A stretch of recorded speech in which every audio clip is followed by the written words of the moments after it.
Today's daf is Eruvin daf Yud Bet. Today's shir is dedicated by David Freudenstein in honor, and his family, in honor of his wife, Dr. Anna Urowitz Freudenstein, from your loving husband and children on the occasion of your upcoming birthday, and an appreciation of the simcha shel mitzvah of learning and teaching Torah, which you bring to all of us and to all of your many students. Happy birthday, Mazal Tov.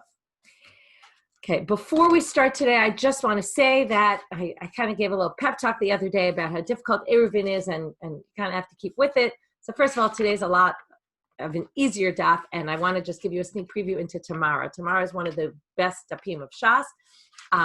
We get off topic a little bit and we get into things like Elu ve'elu divrei Elohim chayim, and that, right, every opinion is acceptable, and that even though we have many different opinions, right, they're all the living word of God, but yet we paskin like Beit Hillel, and why is that? Why do we paskin like Beit Hillel over Beit Shammai? We have all this great sugya, which my feeling is always that the Gemara is like, sometimes you get into these hard dapim, and then all of a sudden there's something fun or light or different, and not that this is a light topic, it's a quite heavy topic. The whole idea of, on the one hand, there's pluralism, and everything is divrei Elohim chayim. On the other hand, we have to paskin at a certain point. So anyway, that's all in tomorrow's daf. So for those who aren't going to listen to the shir later, don't miss this daf. If you're going to learn it on Shabbat, don't miss it. If your Hebrew's good, Gefet this week is all about this issue, about Elu ve'elu, divrei Elohim chayim, and about truth, and about harifut. We're going to learn. There's all sorts. It's not even only that in tomorrow's daf. There's all sorts of interesting things. Okay, so sneak preview into tomorrow. Okay, today, starting 3 lines from the bottom of Yud Aleph Amud Bet. We started yesterday the Mishnah. We saw the Mishnah had 2 opinions, Beit Shammai, Beit Hillel, about mavoi. Do you need a lechi and a korah, or do you need just a lechi? And then we had a third opinion of Rabbi Eliezer that you need both 2 lechayim. Okay, then we had a debate of Rabbi Yishmael, or a student of Rabbi Yishmael, who debated against Rabbi Akiva about whether Beit Shammai and Beit Hillel disagree about a mavoi that's less than 4 amot. Right? According to the Talmud of Rabbi Yishmael, they don't disagree about that. When it's less than 4 cubits, even Beit Shammai will agree that a lechi or a korah is enough. And Rabbi Akiva says, no, they argue also about that. So now, Rabbi Eliezer Omer, lechayim, 3 lines from the bottom. Now we want to deal with Rabbi Eliezer's approach. He says you need 2 lechis. So we have Beit Hillel, either a lechi, a post, or a beam, a vertical one, a horizontal one going across, or according to Beit Shammai, you need both those, 1 horizontal, 1 vertical, or according to Rabbi Eliezer, you need 2 lechayim, 2 vertical posts. Now the question is going to be, does he mean 2 vertical posts with a beam going across, or does he just mean 2 vertical posts? So we buy Rabbi Eliezer lechayim v'korah kama. Do you need both? Which then is a little strange why they even think that, because what should he have said? He should have said tzurat hapetach, which is exactly that. So now they say, or odilma lechayim below korah kama, or did he mean 2 lechis without a beam? So they're going to say, Tashma, let's learn from here. There was a case of Rabbi Eliezer where he went to visit one of his students, Uvlin. He went to Uvlin, it's the name of a place. And he saw that he was sitting in a mavoi on Shabbat with 1 lechi. Amar lo, b'ni, aseh lechi acher. He said, listen, my son, my student, make another lechi, this isn't enough. Amar lo, v'chilisot mo ani tzarich. What, you want me to close up my whole entranceway? Amar le, yisatem uma b'kach. He says, yeah, I do, in fact, and what of it? In other words, that's the halacha. What do you want me to do? Yes, that's what you have to do. Okay, that's the part that's important for our purposes, but we're going to come back to it and say what we can derive from here. Because theoretically, one could derive 2 different possible things. We'll see that soon. But right now, we're going to leave it, continue with the Braita, and then those structures going to be like this. They brought the Braita in order to answer a question, but they brought the whole Braita. Then they're going to deal, after quoting the whole Braita, they're going to deal with the question and come up with their answer, reject the answer, because they're going to say it could be understood in 2 ways. And then they're going to move to the second part of that Braita and say there seems to be a problem here. It seems to contradict our Mishnah. So here's the second part. Amar Rashbag, lo nechleku beit Shammai ubeit Hillel hamavoy shu pachot be'arba amot she'eno tzarich klum. Sounds like our Mishnah. Rashbag says, just like Rabbi Yishmael, the student of Rabbi Yishmael said, Beit Shammai and Beit Hillel don't disagree about a mavoy that has an opening less than 4 cubits. She'eno tzarich klum. They both agree that you don't need anything. Now here comes the problem, because what do you mean you don't need anything? We said they don't disagree. Everyone agrees with Beit Hillel that you need either a lechi or a korah, but nobody says you don't need anything, so that's going to be our other problem. Amar nechleku. So what case do they have a disagreement about? Al rachav me'arba amot ad eser. Shebeit Shammai omrim lechi v'korah, Beit Hillel omrim o lechi o korah. That's just, again, what we saw in the Mishnah, which is once it's 4 amot, from 4 until 10, then there's a debate, is 1 lechi or 1 crossbeam enough, or do you need both? Anyway, back to our, why did we quote this? We were looking for an answer to our question about Rabbi Eliezer. Did he mean that you have to put in 2 posts and a crossbeam? So katani miyat, this is what they often do when they quote a whole Mishnah or Braita, and then you forget what you're up to. They say, well, in any case, this is what it says in the Braita. You want me to cover up my whole entranceway? Now, covering up a whole entranceway, if you put 2 side posts, that's not really covering it up. It must be, he meant also a beam going across. So therefore, if you say the following, it'll make sense. Right? That makes sense then, that he meant both, because he's saying cover up the whole thing. But if you say l'chayayim without a beam, then why would he say, you want me to cover up my whole entrance? So they say, no, you don't have to explain it that way. Hachi kamar. You could say that what he meant is, you want me to cover it with putting 2 lechis on both sides. Okay, so the word l'sotmo, to close it up, could actually be referring to just the 2 side posts, and therefore it doesn't really prove anything, so we don't really have an answer. It does seem the more simple reading is he just needs 2 lechis, because he just says l'chayayim, and it doesn't bring up koah, and like I said before, he doesn't call it a tzurat hapetach, so it makes more sense. It's not so relevant practically because we don't hold like him, so it's okay. But now that we quoted this Braita, we're now going to deal with the second part of the Braita. Amar Rabban Shimon ben Gamliel. Lo nechleku beit Shammai ubeit Hillel hamavoy shepachot me'arba amot she'eno tzarich klum. So now, what do you mean? They didn't disagree? You don't need anything?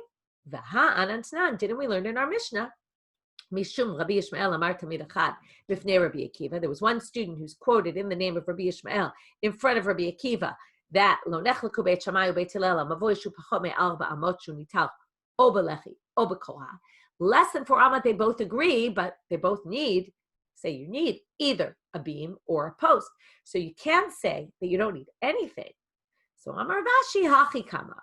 What it meant, Eino tzarich klum, what they really meant was, Eino tzarich lechi v'korah kebeit Shammai, v'lo lechayayim keRabbi Eliezer, ela o lechi o korah kebeit Hillel. He was saying that it just means Eino tzarich klum, it means you don't need what all the others said you needed. Meaning, we go with the minimum. Eino tzarich klum doesn't really mean klum. Klum means nothing. It doesn't really mean nothing here. It just means you don't need more than the typical. Okay, more than Beit Hillel. Vikama. Now we ask the question, well, we said 4 amot, 4 cubits to 10, machloket. Less than 4, you need a lechi or korah. But there must be some minimum that if it's so narrow, you wouldn't need anything. So what's that narrow measurement where you don't actually need anything? So now they say, Amarav Achalai, and we're going to come back to him later today. V'item Rabbi Yechiel ad arba'ah. Up until 4 tfachim, 4 handbreadths, you don't need anything. Now, they explain that we're not talking about that the whole mavoi is 4 cubits. If the whole mavoi is less than 4 cubits, less than 4 handbreadths, we already learned, okay, going back to our introduction, that a space that's less than 4 by 4 handbreadths is called a makom ptur. It's an exempt space. If your mavoi is smaller than 4 by 4, then you wouldn't even need anything, and you wouldn't even need to discuss it. It's not even a question, because that is an exempt space where, of course, you can carry into it on a Torah level, so there wouldn't be any issue whatsoever. So what they mean is, and here if you have a Schattenstein, they have a picture of it. It's not in the picture book. But what they mean here, if you see that the opening is narrower than 4 handbreadths, but then it widens, okay? You don't have a straight wall, it's an angled wall. And then it widens and you have a mavoi that's wider. The whole alley is wider than 4, or at least 4 by 4, if not wider. And therefore it's not a makom p'tul. But the entranceway is so narrow that it's less than 4 handbreadths, right? You can imagine how anyone even gets into this mavoi, right? You have to be very skinny to squeeze through. But because it's such a narrow opening, then it basically wouldn't require anything. And this, Becky, you asked this question a few minutes ago. This is what they're saying. In this case, you wouldn't need anything. And that it relates to what you were asking in the chat. Okay, so now he says, so he says, Adarba. Amar Rav Sheshet, Amar Rav Yirmiyah bar Abba, Amar Rav. We're now going to have a quote by Rav Sheshet and then by Rav Nachman, and we'll see, do they really disagree or not? Modim Chachamim leRav Eliezer bepasei chatzer. Now, if we apply this to a chatzer, if you notice, they've been using a different wording when they talk about chatzer and mavoi. Mavoi, it's always a lechi, which is just a post, and chatzer, it's a pas, which is like a board. So he says now that according to Rav Sheshet, the rabbis agree with Rav Eliezer in a chatzer that you need 2 lechayayim, which really means 2 pasim, right? You need 2 boards in a lechi, in a chatzer. For Rav Nachman Amar, halacha ke Rav Eliezer b'pasei chatzer. Rav Nachman says we paskin like Rav Eliezer when it comes to a courtyard. Okay, remember, we discussed already the difference between a courtyard and a mavoi. Why does a courtyard need more? So the reason is a courtyard, we've talked about this. A courtyard, people generally use more. First of all, it needs more privacy because it's kind of like your house, right? And it's just an extension of your house where there's not a lot of people around. Like you might be willing to walk out to dump your garbage out of your house dressed in a way that you wouldn't walk out into the street. But since it's just close to your house and you figure no one's really going to see you, you might actually go out not dressed in the way you go out somewhere else. So likewise, right, this is the idea that, it's funny, I'm just remembering the story when a friend of mine got married to someone from England and then they moved to England. They were living here and then they moved back to England and we were making jokes that, you know, you have to take out your garbage wearing fancy clothes in England. You know, it was like we were just kind of making fun of her. But this idea that, you know, when you're in your own closed space, even there's a few other people who might see you, you'll go out differently, right? It's more of your own private space where you're more comfortable in that area. Now, in order for it to be considered a private space where you're going to be comfortable going out, it needs to have more walls than your alleyway, which is already more public. That's one difference. Another difference is that your mavoi isn't used as frequently as your chatzer, right? Your chatzer is much more used also. It's another difference because the mavoi is much more public, so you don't go sit and eat there and you don't do other things there. So again, maybe your mavoi, for that reason, maybe needs less than your chatzer does. So now we're going to see all the differences. A lot of today is going to be differences between mavoi and chatzer. We're going to get to differences between lechi and korah. Is there an actual difference between the two? So now we have the first statement. They both basically say that you need 2, right? It's just they say it a little differently. Rav Sheshet says in the name of Rav Yirmiyah bar Abba, in the name of Rav, that the rabbis agree with Rav Eliezer when it comes to a chatzer, even though in a mavoi, everyone disagrees and says you don't need 2 lechayayim. In a chatzer, everyone agrees that you do. And Rav Nachman says we hold like Rav Eliezer in chatzer, which means the rabbis disagree with him, but we paskin like him. So either which way, the conclusion is the same, but there's something different about the way they say it in terms of the machloket. But now, Rav Nachman bar Yitzchak, which is not the same Rav Nachman, that was a second ago, but Rav Nachman bar Yitzchak says, Man modim Rebbe. Oh, by the way, this reminds me of Rav Nachman and Rav Sheshet in yesterday's stuff, and I forgot to mention this. This is important in that story. The reason why the story is also memorable is because there's another story in Gittin that we're going to get to where the people of the Reish Galuta wanted to kill Rav Sheshet. And there's the reason, if you think about it in the end there, the reason why Rav Sheshet in yesterday's story didn't want the Reish Galuta to hear about the Braita that supported what against Rav Sheshet it wasn't because he didn't want to be honest about things, but it was really he was scared because they were really after him often, and because him and Rav Nachman always argue. Rav Nachman was the rabbi of the Reish Galuta, even though we saw that they treated Rav Sheshet with a certain amount of respect. They let his guy get out of jail, but there was a lot of tension between them, and there's a bigger story going on there than just what you see here. So keep that in mind when we get to Gittin. You have a while, but hopefully you'll remember the story by then. Okay, so now, Amar Rav Nachman Bar Yitzchak, Man Modim Rebbe, Man Modim Rebbe, Halacha Michal de Plige, Man Paligalei Rabbanan. He actually says that Rav Sheshet and Rav Nachman don't disagree at all. They both agree. When Rav Sheshet said that Modim Chachamim leRabbi Eliezer, who did they mean? Rebbe. Remember we saw Rebbe? Rebbe's the one who says Chatzer needs 2 pasim. So they say, the rabbis agreeing with Rabbi Eliezer is not all the rabbis, it's Rabbi Yehuda Nasi.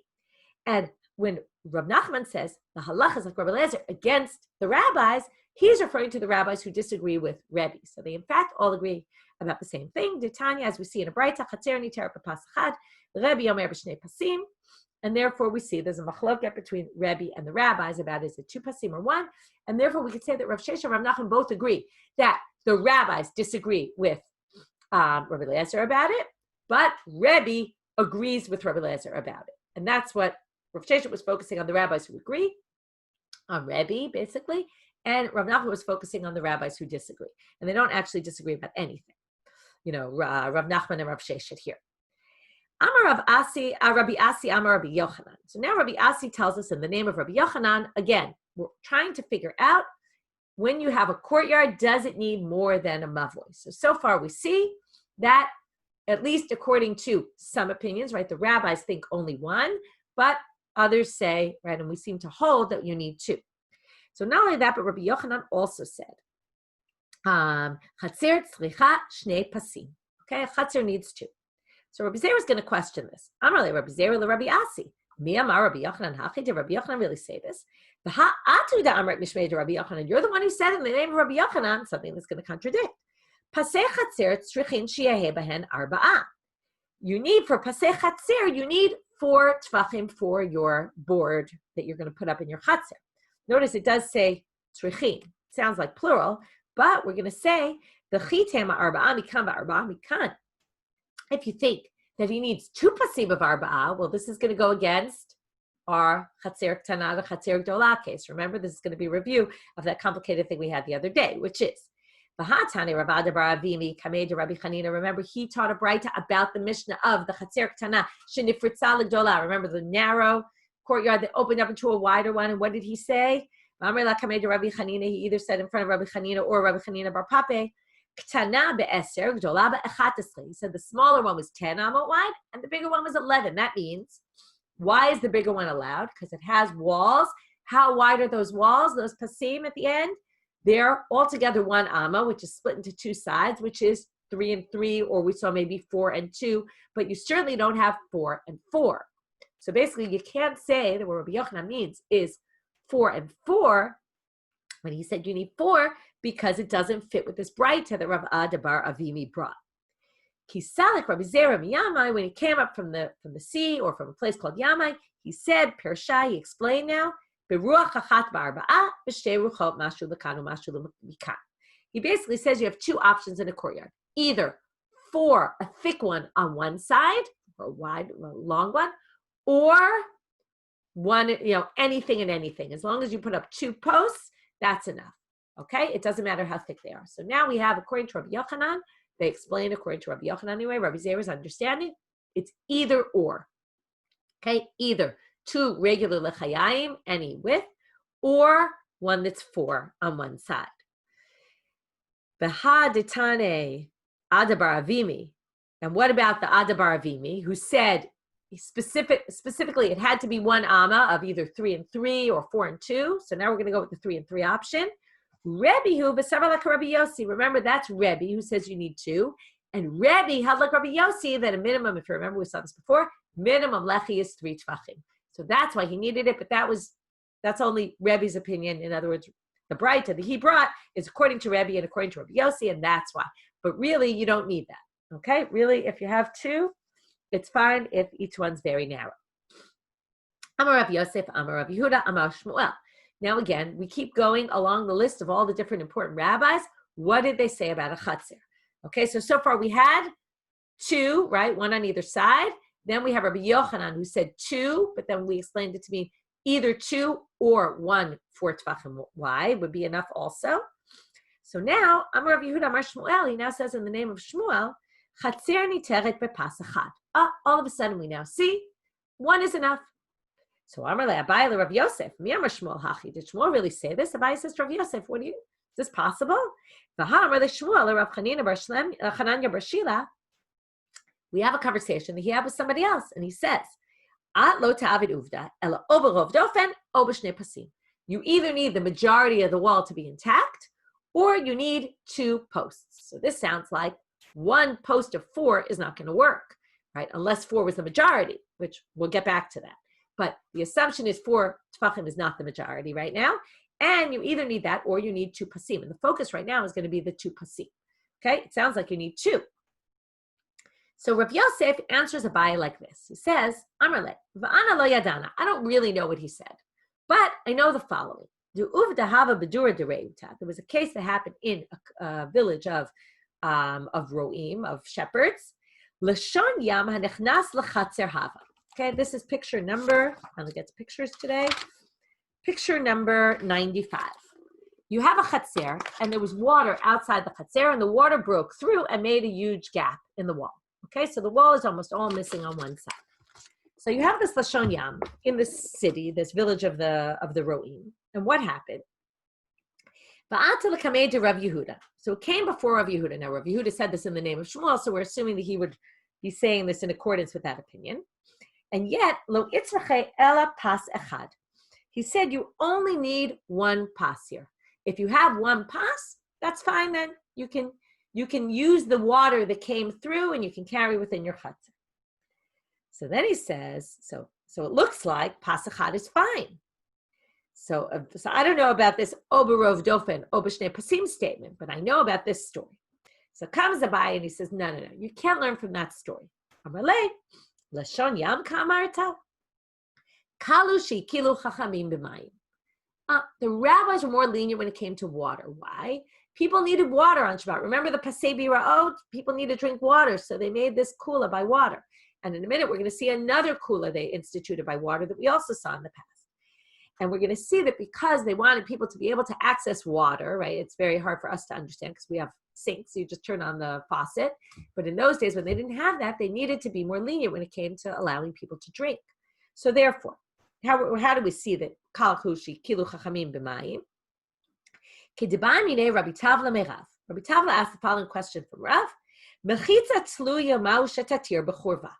If you have a house that became partially destroyed, which means, in this case, the bottom part of the wall disappeared. So you're left with a mechitza at the top, but it doesn't go down to the ground. And it's obviously not within 3 tefachim of the ground, otherwise we'd say the laws of Levud, right? That it's as if it's attached to the ground. So can we say, this is what we call good achit mechitza, that the mechitza imaginarily drops down and it's as if we have a mechitza. So he says to him the following. He asks, does this work? Amar le, Rav says to him, ein mechitza tluyim lateret ele b'mayim, kal shikilu chachamim b'mayim. A hanging wall doesn't work for carrying, only if it's for water purposes. This is picture number 96. Okay, this is if you're living, your house is right on the water, and right, you live in Venice, let's say, or your house is right on the water, you have this thing jutting out from your window, okay? It's like it's got walls to it, okay? And it's open at the bottom. You can drop something down through there, drop your pail, and lift water up through there, because we view those hanging mechitzot as if they drop down, okay? So therefore, he says that's only by water, though. We don't allow this for any other reason. So since that's the case, he says, there you see, by water they were mekel, and therefore don't derive anything from that story of the roim. So we're back to our question, right? And the Gemara even reminds us of that. Mi komakom kasha. We still have a question. What was our question? Shmuel said, they passed down the name of Shmuel, that pas echad, a chatzir niteret b'pas echad. And then we said, but Shmuel said you need o berov dofen, o b'shnei pasim. How does that work? So, Ki'acha Rav Papa v'Rav Huna b'Reid Rav Yoshua mi be'Rav Pershua, they explained it just like they explained Rabbi Yochanan. Mi ruach echad, if you put it on one side, only ba'arba, then you need 4 tefachim. Mishterucho mashu lekan u'mashu lekan. If you're going to do on both sides, then even a little bit is sufficient. So now, Rav Papa, but then Amar Rav Papa, ikasheli hakasheli. Forget about the 4 tefachim. 4 tefachim doesn't bother me, because 4 tefachim, you could say 4 tefachim or a little bit on each side. But what's bothering me is Damar leShmuel Rav Chananya bar Shila atlo ta'avid uvda ela o berov dofen o b'shnei pasim. Lama li rov dofen b'pas arba'a sage. If I could put up 4 tefachim of a board, why do I need rov dofen? That sounds like I put up a thing of 4 tefachim in a wall that's very wide, and it should be fine. So why would you need rov dofen? So that's the problem. It doesn't make sense to Shmuel. Maybe rov dofen is, the 4 that we discussed was referring to if the wall was only 7 wide, and then 4 would be rov dofen. But you can't say that. Why? Okay, it was, again, 7 handbreadths, not 7 cubits. It would be 7, a wall that's 7 handbreadths wide. You can have 4 tefachim, because that would be rov, and then the 4 only refers to a case like that where it is rov. But it doesn't make sense. Why? And then arba'a would be rov dofen, because lama li arba'a b'shlosha v'mashu sage. 3 and a bit would be sufficient. Why would 3 and a bit be sufficient? Daha amar, I told you we come back to this. Rav Achalai v'itema Rav Yechiel ad arba'a. Remember what he said? If your opening is less than 4 tefachim, you don't even need anything. So let's say your opening was 7 tefachim wide, 7 handbreadths, and you put up a pas that was 3 and a bit, already your entrance would be narrower than 4, and that would be sufficient. So you wouldn't need to get to 4. So even though 4 is the majority of 7, in a case of 7, you wouldn't need more than 3, because it would end up being already less than 4 tefachim. And therefore, that can't be. So therefore, the Gemara is going to say, we'll give you 2 answers. Okay, so again, we're stuck with the rov dofen that Shmuel said versus what he said that it's bepas echad, right? That he said, I just want to read the words just so that we get it clear. He said, atzruchu ela pa'a, sorry, Rav Yehuda Amar Shmuel, chatzir niteret bepas echad. Okay, so there he said, chatzir niteret bepas echad. In the other case, he said, rov dofen or pas arba'a. So now they say, ibait ema, perhaps you can say, kan bechatzer, kan b'mavoi. Maybe they're talking about different cases. When Rav Achlai said, the whole thing about Rav Achlai was a mavoi, remember? Our problem with saying it was 4 out of 7 was Rav Achlai's law that you don't need once it's less than 4. But that's said about a mavoi, and Shmuel was talking about a chatzer. So you really could say, like we said before, the 4 works when it's rov dofen, okay, when it's only an opening of 7. That's one answer. Second answer is, maybe it's machloket tanai, maybe not everybody agrees with him. And therefore, maybe it really was 4 out of 7, and because we just disagree, we don't hold by his halacha. Tanu Rabbanan. Now, since we talked about this case of the Lashon Yam, about the water that streamed into the Chatzir, we're going to learn a little bit more about this from a Braita.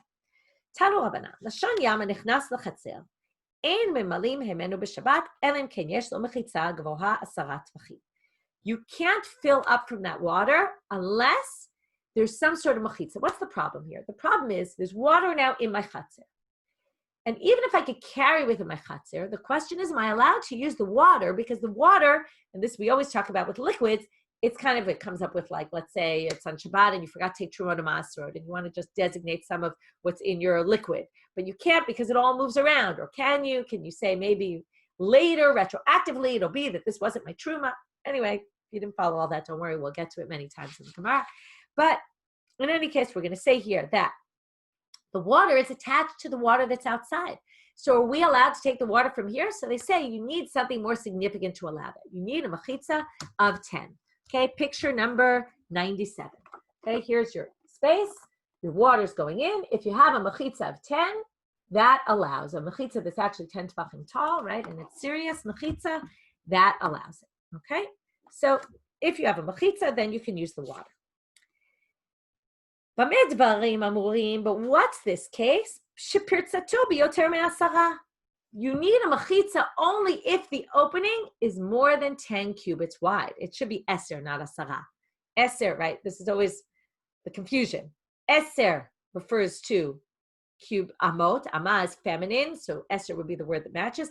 Asara would be referring to tfachim, to hand breadth, but that's not what we're talking about. So it's a mistake here. It should be eser. So if it's pirzato yoter me eser, but eser ein sarich klum. But if it's already 10, if it's 10 or less, then it's just an opening, and then you can use the water. So now they want to derive something from here and say, wait, this seems to be problematic. Why? Because it seems to imply that what can you do? You can drink the water, right? So, but it sounds like you can drink the water, but maybe you can't do something else. I'm sorry, opposite. It says if it's wider than 10, without a mechitza, you can't fill up from the water, right? Because the water is attached to the outside. So what do they assume? So fine. If it's wider than 10 cubits and you didn't put up a mechitza, then you can't drink the water. But it specifically says you can't drink the water. What doesn't it say? That you can't carry in that space. So therefore they say, but you could still carry within the chatzir. We still view that as if it's a closed chatzir. But how could that possibly be? But the chatzir is now fully open. It's breached. This is what we call a breached wall because it's more than 10. Remember, up until 10, it's an opening. But this is a breach into a yam. A yam is a carmelite. It's a place that's forbidden. So how could you possibly say that, again, this is all an inference. Because we said you can fill up the water, right? You can't fill up water. It sounds, if it's wider than 10 and you didn't put a mechitza, it sounds like you can't carry them. You just can't fill up the water because the water's attached to the water outside. But carrying within that courtyard, anything else is allowed. So what do they answer? It must be a case where there's gidude. What's gidude? We've come across this term before. It means that you have small walls up. Okay, now what does this mean? It means, look at picture 98. It's a little hard to see from the video. But under the water, there's a wall. In other words, what happened? There was a wall that's 10 tefachim tall. That wall is a good wall. What's the problem? The water level rose above that level of the wall. So because the water level rose above, you have a wall. So therefore, you're allowed to carry inside that chatzir because there's a wall. Now, you can't see the wall, but it exists. The wall is there. So that helps you for carrying in the courtyard. It's not like there's a pirtz of more than 10 for those purposes. But for the purposes of allowing you to draw the water, as I said from the beginning, the water is attached to the water outside. And there's no visible barrier because it's more than 10 wide. There's a visible barrier. There's no visible barrier between the water inside and the water outside. Therefore, you can't take the water from there unless you put up a visible barrier that's 10 tefachim high, and then you create a mechitza, and then it'll be okay. So that's why we make this distinction, okay? Now we're moving on to the difference between a lechi and a korah. For the rest of today, we're going to have, number one, difference between a lechi and a korah. When you fix a mavoy, is there a difference? Do they function differently? Remember, we keep going back to this difference of mechitza, heker. Maybe a mavoy works in one way and a korah works in a different way. And then we're going to get to the differences between a mavoy and a chatzir, which we started already today about, a chatzir, and we've talked about it before already. Chatzir needs two or one wider one, whereas a mavoy, it's okay to have a narrow one.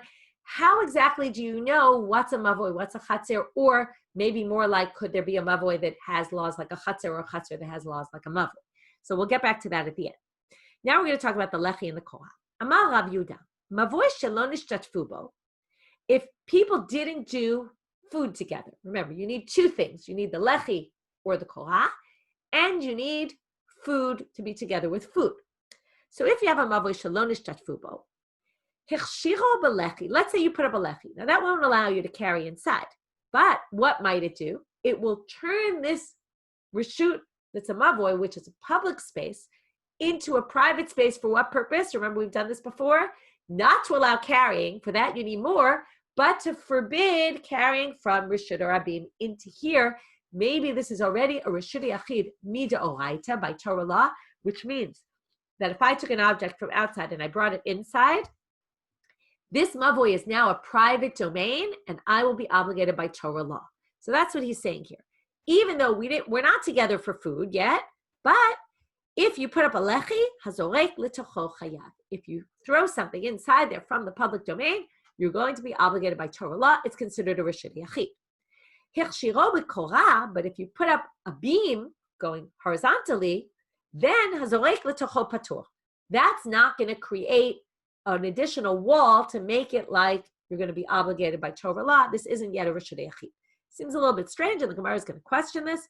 Matkif la Rav Sheshet. Tama de lo nishtatfu bo. You're saying it's all because they didn't do food together.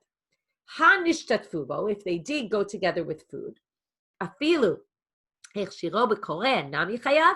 Then all of a sudden you're going to say, what we didn't consider a wall a minute ago, now we're going to consider a wall because we together with food? V'chi kikar zeh ozo osauto reshut yachid or reshut rabim. You think you're basically saying the food is what turns this into a private domain or a public domain? That seems crazy. How could that possibly be? So, and not only that, the Hatanya, it says in a Braita, chatzerot shel rabim umevoot she'enam mefulashim. If you have a chatzer that belongs to a bunch of people, or an alley that's not open on both sides, remember, it's only open on one side, bein irvu ubein lo irvu, hazorek letochan chayav. Whether or not you did an Eruv, it has no bearing. If you throw an item into this, since it already has 3 walls, remember we saw this yesterday? 3 walls is already Jo'oraita, a closed space. This is a reshut yachid already. So if I have a beam, it shouldn't make a difference. It's a reshut yachid anyway. Again, we can't carry because the rabbis forbade carrying inside, but if you're taking from the public into the private, it can't possibly be that we call this public. Ella, so therefore it can't be that that's what Rav Yehuda said. So now we have to correct the way we read Rav Yehuda. This is what he really meant to say. Amal Rav Yehuda, mavoy she'eino ra'oi l'shituf, not shelo nishtatfu bo, that they didn't go together with food. It's a mavoy that you can't do shituf. Now, what's a mavoy you can't do shituf? If it's a mavoy mefulash, it's open on both sides. Remember, there we needed either a door that locks or you needed a tzura petach. In other words, something like that. So now they say mavoy she'eino ra'oi l'shituf. Then let's say, so now you only have 2 walls. Now, 2 walls is not considered, although maybe we'll see, there's a machloka. We ended with that yesterday. So he says, mavoy she'eino ra'oi l'shituf, hichshiro b'lechi, hazorek l'tocho chayav. Hichshiro b'korah, hazorek l'tocho patur. So if it only has 2 walls, then it's going to depend whether you put up a lechi or a korah. Now, why is this? Alma kasavar, he must hold Rav Yehuda, lechi mishum mechitza, v'korah mishum heker. A lechi functions in his imaginary wall, and therefore, once you put up a lechi, this mavoy mefulash becomes considered as if it has 3 walls. So now you still can't carry in there. We're not going to let you do that, but you can already, if you throw in from reshut rabim, this became a reshut yachid now because a lechi makes a wall. Whereas a korah is just something noticeable, a heker, as we've talked about, and because it's a heker, that basically means that it's not going to create a wall, and therefore you still only have 2 walls, and you're not going to be obligated midoraita. If you throw something into there, it's not considered private. And Rava made the same distinction. Lechi mishum mechitza v'korah mishum heker. This is new to us, right? Because until now, we kind of thought the lechi and the korah work in the same way. This, by the way, would make sense that the amal Torah would only work for a korah and not for a lechi. We had that question the other day. Because an amal Torah is something noticeable, right? It works because it's noticeable. And therefore, a korah is mishum heker. It has to be something noticeable. But here comes a different opinion. He says, no, they're both due to heker. Neither works as a mechitza. So now they're going to bring 2 contradictory sources, 2 braitas that contradict what Rava says. If you throw something into a mavoy, yesh lo lechi chayav, ein lo lechi patur. Sounds very clear. It's the lechi that determines whether this is a 3rd wall or not, and not a korah. So why did you say even a korah makes it a wall? So he says, hachi kamal, both are mishum heker, he says. If they're both mishum heker, then what does it mean? Both mishum heker means that it won't make a wall, basically. So why does he say, if there's a lechi, you're going to be chayav? It creates an imaginary wall, it sounds like. So what do they answer? No, you read the source wrong. Hachi kamar. This is what it means. Eino tzarich ela lechi. Hazorek letocho chayav. Sorry, I didn't read it right. Let's read it again. Eino tzarich ela lechi. If it only needs a lechi, meaning it's a distinction between, is this a mavoi mefulash or a mavoi she'eno mefulash? Is this a mavoi with 3 walls or with 2 walls? So if it's eino tzarich ela lechi, meaning it already has 3 walls and it only needs a lechi to fix it, hazarek l'tocho chayav. But if you need a lechi v'davar acher, you need, let's say, a tzurat petach on the other side, or a delit, meaning it's open on 2 sides, then as a reik l'tocho patur, and then it doesn't disagree with Rava. This is all just a matter of defining, does this have 3 walls or 2 walls? It has nothing to do with whether the lechi is a heker or a machitz. Eitive, another source that goes against Rav. Yeter al ken amar Rabbi Yehuda. Mi sheyesh lo shnei batim b'shnei tzidei reshut harabim. We saw this case. I own the house here, and I own the house across the street, and there's public domain in between. So, if I put up a beam or a post on either side, now I can carry. Now, obviously, there's only 2 walls here. So the lechi or even the beam seem to be creating an imaginary wall. So if Rava says they're both mishum heker, can't be. And the reaction to Rabbi Yehuda in that Braito, and that I think it's a Mishnah, I can't remember now, but I think it's a Mishnah, Amrulo, Ein ma'avim reshut harabim bekach. You can't make an Eruvin reshut harabim like this. But anyway, Rabbi Yehuda says you can, so he must think it's mishum mechitza. So hatem kasav Rabbi Yehuda shtei mechitzot oraita. No, he doesn't think it makes a mechitza. You could just simply say that according to Rabbi Yehuda, 2 mechitzot is enough to be considered something a private domain. Private domain can be even having only 2 walls, and that's why. So again, had nothing to do with lechi or korah function mishum mechitza, and Rava can still stand. That's the end of that section. So again, just to summarize, we saw maybe lechi is mishum mechitza and korah is mishum heker. There were a few people who said that. And then Rava said, no, both actually function mishum heker, and neither of them work as a mechitza.